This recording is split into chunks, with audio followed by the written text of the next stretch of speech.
ጤና ይስጥልን እንዴት አላችሁ? እንግዲህ የተለመደ ላይክ ሰብስክራይብ ሼር ማድረጉን ቀጥሉ። ዛሬም ሰፋ ያለ መረጃ ነግራችኋለሁ። በተለይም ደግሞ ሩሲያ አንድ ከባድ ነገር አድርጋለች። ከዚህ ከብሪታንያ ፖለቲከኞች ጋር በተገናኘ ወይም ደግሞ የብሪታንያውን ጠቅላይ ሚኒስትር ሳይሆን የብሪታንያውን መከላከያ ሚኒስትር አንድ ጉዳይ አድርጋቸዋለች። ይሄኛው በጣም መነጋገር የሆነ ጉዳይ ነው። ምንድን ነው እየተካሄደ ያለው እዚህ አካባቢ የሚለውን ጥያቄ በስፋት ለማንሳት ያስገደደ ጉዳይ ሆኗል። ሩሲያ እንግዲህ ጃም አድርገዋለች የመከላከያ ሚኒስትሩን። የእንግሊዙን መከላከያ ሚኒስትር በኤስቶኒያ አካባቢ አንድ እንቅስቃሴ እያደረጉ በነበረበት ሰዓት ወይም ደግሞ ኤስቶኒያ ላይ ስራ ላይ ወይም ደግሞ ጦራቸው የሰፈረውን ጎብኝተው ለመመለስ ሲሞክሩ የሩሲያ ኃይሎች እንግዲህ ጃም ያደረጉት ሲግናሉን ነው። እንግዲህ ሮያል አርመር ፎርስን ወይም ራፍ እየተባለ የሚጠራውን የሀገሪቱን ዋና ጦር በተመለከተ አንዳንድ ጉዳዮችን ለመመልከት እዛ አካባቢ ላይ ኤስቶኒያ ላይ ምንድነው ያለው የሚለውን ለማየት ነበር ወደዛ አካባቢ ሄዱት። እንግዲህ ይሄኛው ራይፍ ወይም ራፍ የሚባለው ጀታቸው እንደዚሁ መከላከያ ሚኒስትሩን ጆን ሄሊን የያዘውን በጃም በማድረግ ሲግናሉን ወይም ደግሞ ጂፒኤስ ሲስተሙን ጃም በማድረግ አስቸጋሪ ሁኔታዎችን በመፍጠር መከላከያ ሚኒስትሩ ከ3 እስከ 4 ሰዓታት ድረስ ጉዟቸው እንዲዘገይ በዛ ላይ በተወሰነ ቦታ ደግሞ ችግር ሊፈጠር ይችላል በሚል ስጋትም በከፍተኛ ተጠንቀቅ ላይና በመከላከያ ውስጥ እንዲሆኑ መደረግ በተወሰነ መጠንም እንዲደበቁ የማድረግ ጉዳዮች ተፈጥረዋል። ይሄ የሆነው እንግዲህ ጂፒኤስ ስርዓቱን ወይም ደግሞ የጂፒኤስ ሲስተሙን በማናወጥ የጂፒኤስ ሲስተሙን ችግር ውስጥ በማስገባትና ፈተናውን በማብዛት ያ ማለት ስራዎች ከኢንተርኔት ከኮምፒውተር ወይም ደግሞ ከተለያዩ የእጅ ስልኮች ከላፕቶፖች ጋር እንዳይገናኝ በማድረግ የመገናኛ ወይም ደግሞ የፖዚሽኒንግ ሲስተሙ እንዳይገናኝ በማድረግ ከፍተኛ ጫና ተፈጥሮ ነበረ። በጣም ቴሪፋይንግ የሆነ ኢንሲደንት ነበረ። ምን ሊያደርጉት ነው የሚል ጥያቄ እስኪነሳ ድረስ በዛ ልክ ነበረ ጫና የፈጠረችው። በጆን ሄሊ ላይ ከባድ ስጋት ተፈጥሮ ነበረ። ከ3 እና ከ4 ሰዓታት በላይ ጂፒኤስ ሲስተሙ ከአገልግሎት ውጭ ሆኖ ነበረ። ባካፑን ወይም ደግሞ በሌላ ችግር በተፈጠረ ጊዜ ወይም ደግሞ በሆነ አጋጣሚ ላይ መጠቀም ያለባቸውን ባካፕ ተብሎ የሚጠራውን ስርዓት እስከ መጠቀም ደርሰዋል እና ይሄ በጣም መነጋገሪያ ሆኗል። እንግዲህ በግልጽ የሩሲያ ነው አይደለም የሚሉ መረጃዎችም ሊወጡ ቢሆንም ግን ሩሲያ ይሄኛውን ሲግናሉን ማለት ነው የአርኤፍ ጀቱን መከላከያውን ይዞ የነበረውን እንደዚሁ አቅጣጫውን እስከ መቀየር የጂፒኤሱ ማለት ነው ችግር ለመፍጠር ችላ ነበረ። በአገሪቱ አካባቢ ላይ በተለይ በኤስቶኒያ ድንበር ላይ የነበረውን ጦር ጎብኝቶ ለመመለስ በሚሞክሩበት ሰዓት ላይ ነው ይህ ነገር የተፈጠረው። ስለዚህ ከሩሲያ እጅ አይወጣም ነው። ኤሌክትሮኒክ አታክ ነው የተፈጠረባቸው ወይም ደግሞ ኤሌክትሮኒክ በሆነ መንገድ ጥቃት እንዲደርስባቸው ሆኗል። ጥቃት ማለት ተመቱ ምናምን ሳይሆን ጂፒኤስ ሲስተሙ እንዲናጋ ሆኗል። ስለዚህ ጆን ሄሊ በጣም ተደናግጠው ነበረ። ከዛ ወደ አገራቸው ለመመለስ በሙከራ ላይ ሳሉ እንዳልኳቸው በኤስቶኒያ አካባቢ ያለው ሁኔታ ካዩ በኋላ ለመመለስ ሙከራ በነበረበት ሰዓት ላይ ነው ለ3 እና ለ4 ሰዓታት ያህል ችግር ውስጥ የገቡት ማለት ነው። የሳተላይቱ ሲግናል እንግዲህ በሀገሪቱ መንግስት ላይ እንቅስቃሴ እንዳይኖረው ኢንተር ኮሚኒኬሽኑን በመዝጋትና ከፍተኛ ጫና ፈጥራ ነበረ ሩሲያ። ስለዚህ በኤሌክትሮኒክ ጦርነት ውስጥም ወይም ደግሞ ከዚህ ከጨረር ጋር በተገናኘ ጂፒኤስ ስርዓቶችን ጫና ውስጥ በማስገባትና አቅጣጫዎችን በማስቀየር ጭምር ጦርነቷን ልትቀጥል እንደምችል ወይም ደግሞ ጦርነቷን በዛ ልክ ልትቀጥልበት እንደምችል ማሳያ ሆኖ ነው የተወሰደው። በጣም ብዙ ሰዎች ግን መነጋገር ያድርገውታል። ፓይለቶቹ ቅድም እንዳልኳችሁ ለአስቸጋሪ ጊዜ ወይም ደግሞ ፈተና ሲገጥማቸው በተለየ አጋጣሚ ችግሮች አሉ ብለው ሲያስቡ የሚጠቀሟቸውን ባካፕ ተብሎ የሚጠራውን ተጨማሪ አዲሽናል የሆኑ የናቪጌሽን ሲስተሙን ጂፒኤስ ለመጠቀም ተገደዋል። እንግዲህ ሎኬሽኑን ለማወቅ ጂፒኤሱ ያለበት ሁኔታ ወይም ደግሞ ፕሌኑ የት እንዳለ ሰውየው የት እንዳለ ማወቅ ተስኗቸው ነበረ። ምክንያቱም ጂፒኤሱ ብሮክ ተደርጎ ነበረ፣ ተሰብሮ ነበረ። ያ ማለት እንግዲህ በቀላሉ ከዋናው ጦር እንግሊዝ ካለው ማለት ነው ለንደን ካለው ጋር መገናኘት አይቻልም። እዛ አካባቢ ካለው የሰሜን አትላንቲክ የጦር ጥምረት ወይም ከኔቶዎች ጋርም እንደዚሁ መገናኘት አይቻልም። ሁሉም ነገር ተሰብሮ ነበረ እና በዛ ሰዓት ላይ በተወሰነ መጠን እንግዲህ ችግር ተፈጥሮ ነበረ። ዳሽቦርዱ ሁሉ የተለያዩ አጋጣሚዎች በጣም አስቸጋሪ ሆኖ ነበረ። ከዚህ በፊት ይሄኛው እንግዲህ ሚኒስትሩ ሲጓጓዙ በኩራት ነበረ። ኤስቶኒያ ላይ ደርሰው ሲመለሱ ሩሲያ ምንም አታረግም የሚል ሀሳብ ነበራቸው። ግን ውጥረቱ አሁን እየተባባሰ ባለበት ሰዓት እየተፈጸመ ያለ ድርጊት በመሆኑ ጉዳዩ ከሩሲያ ጋር በግልጽ የተቀመጠ ነው። እንግዲህ የሩሲያ ኢንተርፌረንስ እንዳለ በፕሌኖቹ አካባቢ እንግዲህ ባለፈው ሐሙስ ላይ ነው የሆነው። እንግዲህ ይሄኛው የሩሲያ ጣልቃ ገብነት ወይም ደግሞ ሩሲያ በዚህ ላይ እንዳለችበት ሳይታለም የተፈታ ነው። ምክንያቱም ብዙ ማሳያዎች አሉ። እንግዲህ ሚስተር ሄሊ ደግሞ ወደ አገራቸው ለመመለስ በሚሞክሩበት ሳይድ ፖለቲካ ላይ እንደ ሚሊተሪ ከሳቸው ጋር የወታደራዊና የጦር አማካሪዎቻቸው ነበሩ። ስለዚህ ጂፒኤሱ ስርዓት አልባ እንዲሆን ስታደርገው ራሽያ ኦፍኮርስ የራሽያ ነው ተብሎ ነው የተወሰደው። የሚሆነው የሷ ነው። ራሽያ በዚህ ጉዳይ ላይ ማስተባበያ አልሰጠችም፣ ወይም ደግሞ ይሄ ነው በዚህ ልክ ነው ምናምን የሚል ሀሳብ ባትሰጥበትም ከእሷ ጋር በቀጥታ ግንኙነት ያለው በመሆኑ ጉዳዩን ከዛ አንጻር ተመልክተውታል። ስለዚህ ሩሲያ በዚህ ነው የኤሌክትሮኒክስ ዋር ውስጥ ኤሌክትሮኒክስ ጦርነት ውስጥ የመግባቱን ነገር ከፍ እያደረገችው እንደመጣች የሚጠቁም ነው። ሲግናሉ ትንሽ አስቸጋሪ ነው። ስለዚህ ጃሚንጎ የተፈጠረው ጉዞ ገና ሲጀመር ነበረ እና ገና ጉዞ ሲጀመር ጃሚንጎ ተፈጠረ፣ ወይም ደግሞ የጂፒኤስ ሲስተም በተወሰነ መጠን ማጉላላት ውስጥ አስገቡት። ከዛ ከደረሱ በኋላ ከኢስቶኒያ ተነስተው ወደ ሀገራቸውን ለመመለስ ሲያስቡ በዋነኝነት ደግሞ ሙሉ በሙሉ በሚባል ደረጃ ለ3 እና ለ4 ሰዓታት ያህል ከ3 ከ4 ሰዓታት ጸጥ ረጭ አለ ማለት ነው። ሰው የት እንዳሉ ወይም ደግሞ ከዋናው ጦር ጋር የሚገናኙበትን ከአካባቢው ጦሮች ጋር የሚገናኙበትን ስርዓት ጫና ውስጥ አስገቡት ወይም ደግሞ ዲስኤብልድ ሆኖ ነበረ። ከዛም በኋላ እንግዲህ የተለያዩ ስራዎች ተሰሩ። ዴይሊ ሜል ያወጣው እንግዲህ የመከላከያ ምንጮችን ይፋ አድርጎ ወይም ደግሞ ስማቸው ሳይጠቅስ የመከላከያ ምንጮችን ታሳቢ አድርገው ሬክለስ የሩሲያን ኢንተርፌረንስ ነው፣ ሩሲያ በማን አለብኝነት ወይም ደግሞ ይሄ እንዝላል የሆነ ወይም ግዴለሽ እና ትንሽ ጫና ለመፍጠር ያሰበችበትን አካሄድ ያደረገችበት ነው በሚል ለመክሰስ ሞክረዋል። እንግዲህ RIFS ዌል ፕሪፔርድ ቱ ዲል ዊዝ ዲስ አክቲቪቲ፣ ግን እንደዚህ አይነት ጉዳዮች በሚኖሩበት ሰዓት አክቲቪቲውን ለመቆጣጠር ታስቦ የተሰራ ስለሆነ ራፉ ይሄ ጀቱ በዛ ልክ ስራዎች ስለተሰሩለት በቀላሉ መቆጣጠር ተችሏል የሚል ሀሳብ ነው የሰጡት። እና እንግዲህ ኢትስ ኖት ናውን ኢፍ ሚስተር ሄሊ ዋዝ ኢንተርናሽናሊ ታርጌትድ፣ በዓለም አቀፍ ደረጃም እንደዚሁ ኢላማ ውስጥ ገብተዋል ወይ ሰው። ያ ማለት እንግዲህ ሩሲያ በየትኛውም አጋጣሚ ሄሊ ላይ ወይም መከላከያ ሚኒስትሩ በየትኛውም ሀገር ይሆን የትኛውም አካባቢ ሲንቀሳቀስ በተገኘው አጋጣሚ በእንደዚህ አይነት ውስጥ ኢላማ ውስጥ አስገባዋለሁ የሚል አካሄድ አላት ወይስ ደግሞ ወደ ድንበሯ ስለተጠጉ ነው የሚለውም እንደዚሁ ግልጽ የሆነ ጉዳይ የለውም። ሄሊ ያ ማለት ሄሊ ኢንተርናሽናል ታርጌትድ የሚሆኑ ከሆነ ቻይናም ሲሄዱ እንደዚህ አይነት አደጋ ሊፈጠርባቸው ይችላል። ሊቢያም ሲሄዱ፣ ኢትዮጵያም ሲመጡ፣ እንደዚሁም ወደ አሜሪካም ሲጓዙ እዛው አገራቸው እንግሊዝ ውስጥም ሆነው ጫና ውስጥ ሊገቡ ይችላሉ ነው። ኢንተርናሽናሊ ሩሲያ ታርጌት ማድረግ ፈልጋ ከሆነ ግን ምናልባት ወደ ድንበራችን ስለመጡ መፍትሄ መስጠት ያለብን እኛው ነን ተብሎ አመን ወደ ድንበራችን ከመጡ ድንበራችን ላይ ያለውን ነገር መፍትሄ መስጠት ያለብን እኛ ነን በሚል ደግሞ ሀሳብ ከሰጡም በዚህ ልክ ደግሞ ጉዳዩን ማየት አለባቸው ነው እና ስለዚህ ኢንተርናሽናሊ ነው ወይስ ደግሞ ወደ ድንበራቸው በመምጣታቸው ነው እንደዚህ አይነት ነገር የተፈጠረው የሚሉ ጥያቄዎችም እየተነሱ ይገኛል። ግልጽ የሆነ ጉዳይ የለም። እንግዲህ ሞስኮ እንደዚህ አይነቱ ጂፒኤስ ሲግናሎቹን ጃም ስታደርግ ወይም ስታውካቸው የተለያዩ ስራዎችን ትሰራለች።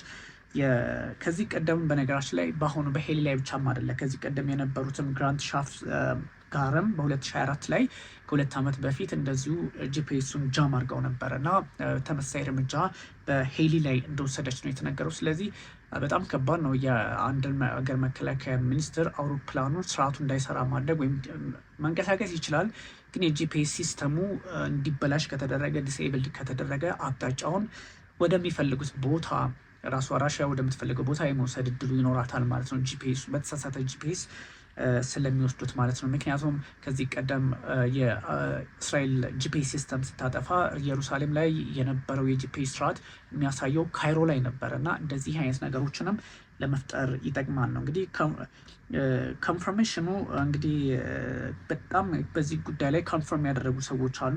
2 ሀገራት ደግሞ የኤርፎርስ ፕሬዚዳንት ቭላድሚር ፑቲን ፓይለት ፍላው ሬክለስ እንግዲህ 500 ማይል ፐር አወር በሆነ አጋጣሚ እንግዲህ RF ራይቭ ጆን ኦቨር ብላክ ሲ ላስት መንዝ ባለፈው ሳምንትም ይሄኛው ተመሳሳይ አንድ RF ሪፍት የሚባለውን አውሮፕላን እንደዚሁም ደግሞ በብላክ ሲ ወይም ደግሞ በጥቁር ባህር ስራ ላይ ያለ እንቅስቃሴ ላይ ያለ በረራ ላይ ያለም እንደዚሁ ጃም ለማድረግ ሞክረው ነበረ እና ትንሽ አስቸጋሪ ነው።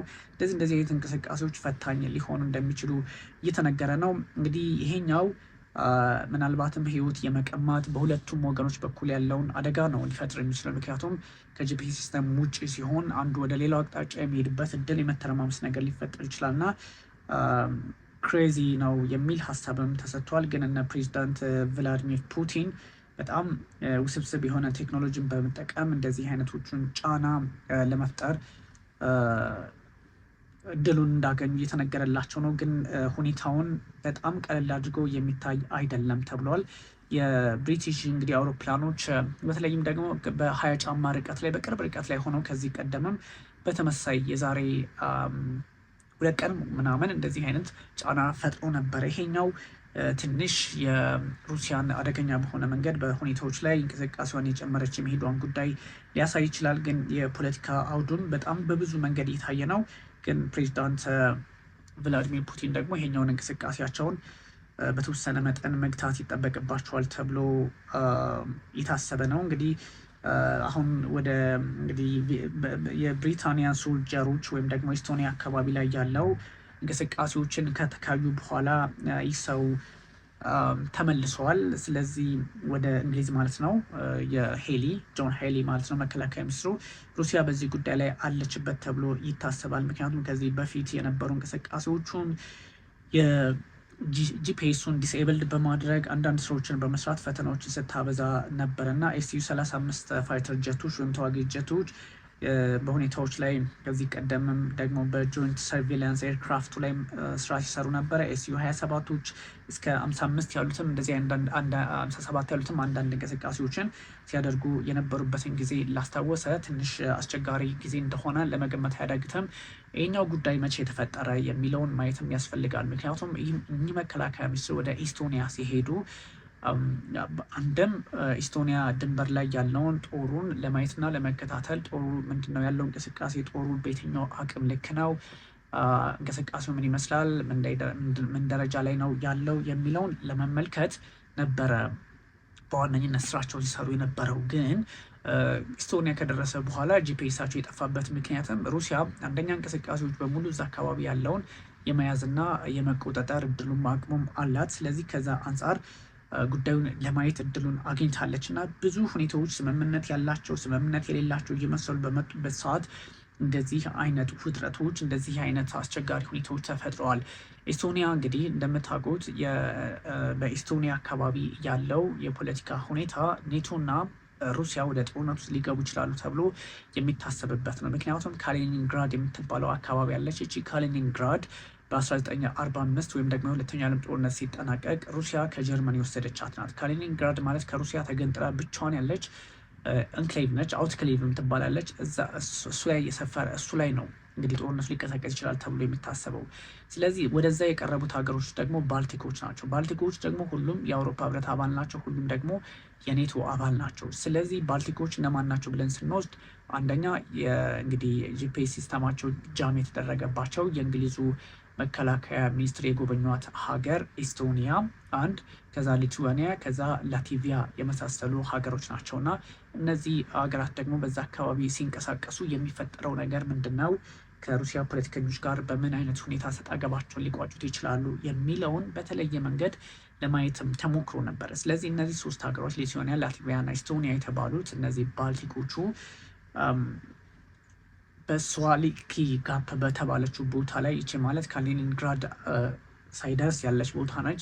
ይችኛዋ ደግሞ ፖላንድን ከነዚህ ከ3ቱ ሀገራት ከባልቲኮቹ ጋር የምታገናኝ ናት። ከዛ ፖላንድ እያለ ወደ ሌሎች ወደ 31ዱ የሰሜን አትላንቲክ የጦር ጥምረት ወይም ኔቶ አባል ሀገራት ግንኙነታቸው እንዲቀጥል የሚያደርግ ነው እና እዚህ ላይ ያለች ስለሆነች ጉዳዩን በተለየ መንገድ ለማየትና በተለየ አቅጣጫ ለመመልከት ተሞክሮ ነበር። ግን ያለው የፖለቲካ ሁኔታ ትንሽ ፈተናውን የበዛ አድርጎታል። አንዱን በሌላው ላይ ደግሞ በጣም ሚራክል በሆነ መንገድ ጫና እንዲፈጥሩ አድርገዋል። ግን ይህ ሁኔታ ያለበት ምንድን ነው? አንደኛ ላቲቪያ የዩክሬንን ሰው አልባ አውሮፕላኖች ወይም ደግሞ ድሮኖች ለማስተናገድ ዝግጅት ላይ በነበረችበት ሰዓት የሆነ ነው እና ትንሽ ከሩሲያ በኩል ያሉ ጥቃቶችም እየጠነከሩ በመጡበት ሰዓት ነው። እንደነ ሲርክል የሚባሉት እንደነ እስከንደር የሚባሉት እንደነ ሳጣን 2 ወይም ሰይጣን 2 እየተባሉ የሚጠሩት እንደነ አውሽኒክ የተሰኙት የጦር መሳሪያ ስርዓቶች ጥቅም ላይ እየዋሉ ነው የሚሉ መረጃዎች በስፋት እየወጡ ባሉበት ሰዓት ጥቃቱ በዚህ ልክ የታየ የሆነ መምጣቱ የሩሲያና የሰሜን አትላንቲክ የጦር ጥምረት በጥቅሉ ደግሞ እዚህ አካባቢ ያለውን የፖለቲካ አውድ የሚያሳይ ተደርጎ ይወሰዳል። ግን ዓለም ላይ ካሉ ሁኔታዎች ምንም አይነት የፖለቲካል ኦዲየንስ የሌለበት ተደርጎ ሊወሰድ አይችልም። አንዳንድ ጉዳዩ በዚህ ልክ ሊቀመጥ የሚችል፣ አንዳንድ ጉዳዩ ደግሞ በሌላ አቅጣጫ ሊታይ የሚችል ተደርጎ ቢወሰድም ግን በዓለም የፖለቲካ ስርዓት ላይ ትልቅ ሚና ሊጫወቱ የሚችሉት እንደነ ፕሬዚዳንት ቭላዲሚር ፑቲን ያሉ መሪዎች ሌላ ፈተና እየፈጠሩ ነው። አካባቢው ላይ ሌላ ጫና እየፈጠሩ ነው። ስለዚህ ማስተካከያ ሊበጅለት ይገባል ነው እየተባለ የሚገኘው። ግን እንደዚህ አይነት ጉዳዮችን ስንመለከታቸው ደግሞ አንዱ ሌላውን ጥሶ ለመግባት አንዱ ሌላውን አሸንፎ ለመግባት የሚደረጉ ጥረቶች ደግሞ አለመግባባቱን እንደዚህ አይነት ፈታኝ ጊዜ ውስጥ ዓለምን ሊያስገባት ይችላል ተብሎ ይታሰባል። እና በምን አይነት ሁኔታ እና በምን አይነት ጉዳይ መፍትሄ ልንሰጠው እንችላለን የሚለውንም እንደዚሁ በተለየ መንገድ ማየትና መቋጨት ያስፈልጋል እየተባለ ይገኛል። ግን ይህን ተከትሎ ሩሲያ በጣም ከባድ የተሰኘውን ጥቃት ኦርሽኒክን ሳይቀር ስካንደርን ሳይቀር ተጠቅማ በኪየቭ ላይ ጥቃት ፈጽማለች። 600 ድሮኖች ናቸው አሰባችቷል። 90 የሚሆኑ ሚሳይሎች ናቸው። ከእነዚህ ውስጥ ደግሞ ባለስቲኮቹ ወደ 39 የሚሆኑት ናቸው። እነሱን በመጠቀም ኦርሽኒክ ክሩዝ ሚሳይልን ሳይቀር ኢንተርሚዲየት ነው በእርግጥ እሱን ተጠቅማለች የሚሉ መረጃዎች ይወጡ ባሉበት ሰዓት ከዚህ በፊት ታይተው የማይታወቁ የጦር መሳሪያዎችም እንደዚሁ ጥቅም ላይ እየዋሉ ነው በሚባልበት ሰዓት አንዳንድ ጉዳዮችን ስንመለከታቸው አሁን ደግሞ ሌላ ፈተና እንደሚያመጣ ሳይታለም የተፈታ ነው። ሰው የአውሮፓ ህብረት ሀገራት በፖለቲካል መፍትሄ ማምጣት ሲጠበቅባቸውና ሲገባቸው ጉዳዩን እያወሳሰቡ ጉዳዩን አስቸጋሪ እያደረጉት መጥተዋልና ጥቃት አታክስ ተጠናክረው ቀጥለዋል። የኔቶ አባል ሀገራትም እንደዚሁ ደግሞ በራሳቸው መንገድ በራሳቸው አቅጣጫ የራሳቸውን ሀሳብና የፖለቲካ ፍላጎት ለማስፈጸም የዩክሬንን ፖለቲከኞች ችላ ባለ መንገድ የራሳቸውን መንገድ እየተከተሉ ባሉበት ሰዓት ደግሞ እነዚህ ጥቃቶች ተጠናክረው ጥቃቶች ደግሞ መልካቸውን እየለወጡ አንዱ ሌላውን መቆጣጠር ወደማይችልበት ደረጃ ላይ ተደርሷል። ይህ ባለበት እንግዲህ ሩሲያ በጣም ከባድ የተባለውን የዩክሬን የኪየቭን ዋና ከተማውን የዩክሬን ማለት ነው መታለች። ዝም ብላችሁ ታስቡት የተፈጸመው ጥቃት እጅግ አደገኛና ከባድ ነው። በጣም ብዙ ዳሜጂንግ ነው ያስከተለው። ብዙ ውድመት ዲስትራክሽኑ በጣም ከባድ ነው። ግን በዚህ ውስጥ ስንት ሰዎች ናቸው የሞቱት? ህይወታቸውን ያጡት 4 ሰዎች ብቻ ናቸው። ጥቃቱ ግን የአፍሪካ ሀገር ላይ ምናምን ቢሆን 40,000-50,000 ሰዎች የሚሞቱበትን ያህል ነው ውድመት ያስከተለው። 40 አካባቢዎች ላይ ነው ጥቃት የተሰነዘረው። 40 ሎኬሽኖች ተመተዋል። ከ40ዎቹ ደግሞ ሁሉም ወድመዋል። ግን ህይወታቸውን ያጡ ሰዎች ቁጥር ጥቂት ናቸው። ይህ ሁለት ነገር ያሳያል። አንደኛ ሩሲያን ብትሆን ኢላማውን ጠብቃ መምታት ንጹሐንን ኢላማ አታደርግም ማለት ነው። ሁለተኛ ደግሞ በተወሰነ መጠን የዩክሬን መከላከያ ስርዓቶች ወይም ደግሞ ኤር ዲፌንስ ሲስተሞችም የመከላከል አቅም አላቸው ማለት ነው እና ሁለቱንም ነገር ልንመለከት እንችላለን። ዩክሬን አሁንም ደግሞ በጣም አስቸጋሪ ሁኔታዎችን ትፈጥራለች የሚል ጉዳዮች እንትን እየተባሉ ባሉበት ሰዓት ነው አሁን ደግሞ ሌላ አንድምታ ያለው ውጥረት እየተፈጠረ ያለው። ስለዚህ የኔቶና የሩሲያ ጉዳይ አሁንም ጫናው ከፍተኛ ሊሆን እንደሚችል እየተነገረ ነው። አንደኛ ምንድን ነው የተፈጠረው? ሁለተኛ ደግሞ ኪየቭ ላይ በዚህ አይነት ጥቃት በጣም ከባድ የተሰኘው ጥቃት ከተሰነዘረ ምንድን ነው ነገ ከነገ ወዲያ ሊፈጠር የሚችለው የሚለውንም እንደዚሁ ማየት ያስፈልጋል። ግን ብዙ ሰዎች ይሄኛውን ከፖለቲካ ባሻገር ወታደራዊ አድርገው እየተመለከቱት ይገኛል። ወታደራዊ እንቅስቃሴዎችን ደግሞ መቆጣጠር የሚቻለው በምን መንገድ ነው? በምን ሁኔታ ነው? ማነስ ከፍላጎት ውጭ ሆኖ ፖለቲካውን ሊሰራው ይችላል የሚሉ መረጃዎችም እንደዚሁ መውጣታቸውን ቀጥለዋል እና ሰዎች በዚህ ልክ እየተካሰሱ በዚህ ልክ አንዱ ሌላውን ለማጥፋት አንዱ ሌላው ላይ ጫና ለመፍጠር የሚሄዱባቸው መንገዶች ሁሉ አስቸጋሪ ሆነዋል። ግን ችግሩ የአውሮፓ ህብረትም ወይም ደግሞ የአውሮፓ ሀገራትም አንዳንድ ጉዳዮችን አፕሪሺየት የሚደረጉ ነገሮች ቢኖራቸውም ሩሲያ ላይ ጥቃት ሲሰነዘር ዝምታን ይመርጣሉ።